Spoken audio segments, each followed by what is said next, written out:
এক মুহূর্তে নয় দেরি, বিনামূল্যে ক্যান্সার পরীক্ষা এখনই করি।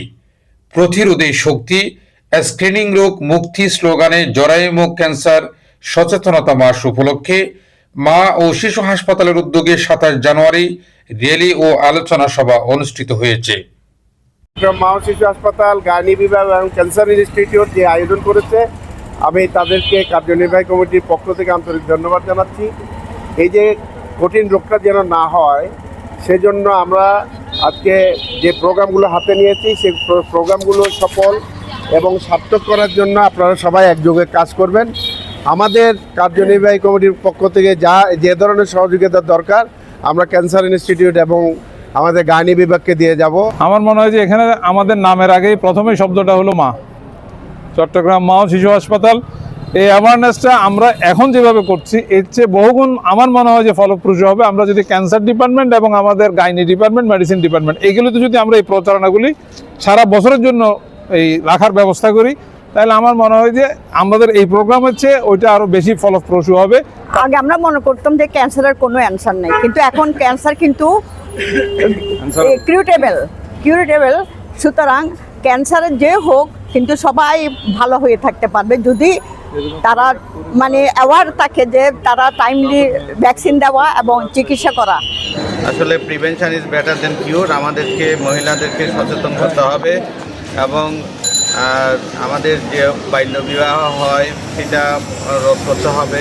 কয়েকটা কারণ আছে বাল্যবিবাহ, তারপর ওই হাইজিনে শিক্ষার অভাব, তারপর এই যে স্যানিটারি জিনিসগুলো না করা, আর 2টা ভ্যাকসিন এখন বলছে 2টা ভ্যাকসিন বা একটা ভ্যাকসিনে যথেষ্ট। সুন্দর করে লেখা আছে, এক মুহূর্ত নয় দেরি। মানুষের জীবনে প্রতিটা মুহূর্ত ইম্পর্টেন্ট।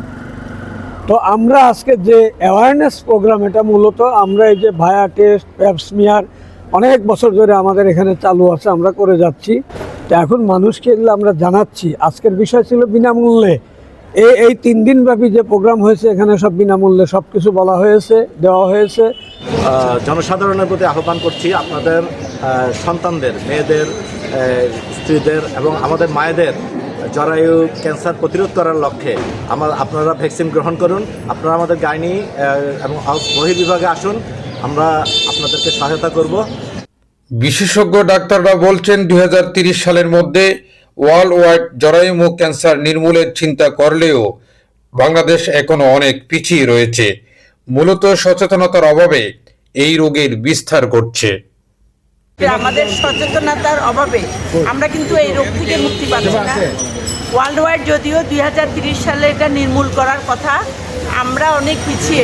ক্যান্সারের নর্মালি আগে বলা হতো 3টা দিতে, এখন 14 বছরের মধ্যে একটা, 21 বছরের মধ্যে 2টা, পরেও 2টা দিলে চলবে। আসলে আমাদের দেশে বাল্যবিবাহের হার খুব বেশি। মারা সচেতন না, খুব অল্প বয়সে বিয়ে হয়ে যায়, একটা ইম্পর্টেন্ট কারণ। আরেকটা জিনিস যেটা সেটা হলো আমরা হলাম লো ইনকাম কান্ট্রির দেশ, that is low resource setting. এই সার্ভাইকাল ক্যান্সার একমাত্র প্রিভেন্টিভ ক্যান্সার, যেটা প্রিভেনশন করা যায়। প্রিভেনশনের জন্য ভ্যাকসিন, লো সার্ভাইকাল ক্যান্সারটা হলো 4র্থতম ক্যান্সার, যেটা কমপ্লিটলি প্রিভেন্টেবল একটা ক্যান্সার। প্রতি বছরই আমরা এই অ্যাওয়ারনেস প্রোগ্রামটা করি রোগীদেরকে সচেতন করার জন্য। এই প্রোগ্রামে এবং প্রিভেনশন কী দিয়ে করি আমরা, একটা হলো ভায়া টেস্ট, পেপসিস্পিয়ার টেস্ট, তবে সবচেয়ে গোল্ড স্ট্যান্ডার্ড হলো এখন HPV DNA টেস্টিং। 9 থেকে 14 বছরের মেয়েদেরকে যদি আমরা টিকা দিতে পারি, বিশেষ করে বিয়ের আগে অথবা যৌন সঙ্গমের আগে, তাহলে 90% ক্যান্সারই প্রতিরোধ করা যায়। তাহলে সেটা আমাদের WHO টার্গেট দিয়ে দিয়েছে 2030-এর মধ্যে আমাদের 90% মেয়েকে আমরা টিকা দিয়ে দিব। আর নেক্সট যেটা আমি সবচেয়ে বেশি ফোকাস করতে চাচ্ছি, যেটা 70% স্ক্রিনিং করবে।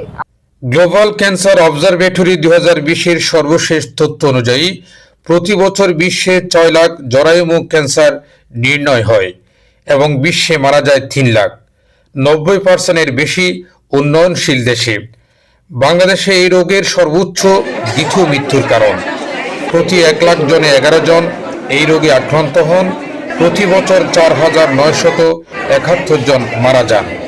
প্রতিরোধ না হলে বিশ্বে 2030 সালের মধ্যে প্রায় 4 লাখ রোগী মারা যাবে, যার 90% বাংলাদেশ। WHO সংস্থার সুপারিশ অনুযায়ী ভ্যাকসিনেশন অ্যান্ড স্ক্রিনিং দ্বারা এই রোগ প্রতিকার করা সম্ভব।